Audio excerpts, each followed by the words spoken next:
Colour একটা থেকে একটা সুন্দর হচ্ছে। বেসিক মশলা আর পেঁয়াজ এটা দিয়ে মূলত এই মাছটা রেডি হয়। আর আমরা যেখানে আছি এখানে মাছটা মূলত এই মাটির চুলা মানে লাকড়ির চুলাতে রান্না করা হয়। বুঝতেছেন যে লাকড়ির চুলা রান্না কিন্তু এমনিতেই মজা, তার সাথে যদি এইভাবে করে প্রসেস করা হয় একদম ফ্রেশ মাছ খাইতে তো অবভিয়াসলি ভালো লাগবে। একটা কড়াই ভর্তি মাছ, হলুদ, মরিচ, লবণ এই জিনিসগুলো দিয়ে বিলের মাছ, টাটকা তরতাজা মাছগুলো রেডি করতেছে।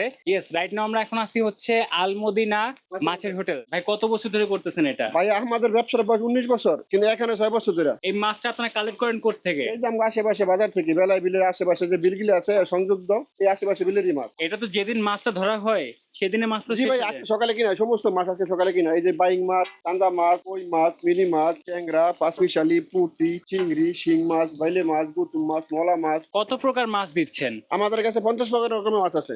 দাম কেমন কি পড়ে? পার পার্সন 50 টাকা, মাথা পিছু 50 টাকা। মাথা পিছু 50 টাকা। মাছ পায় কয়টা? মাছ পায় এক আইটেম 50 টাকা, এক এক আইটেম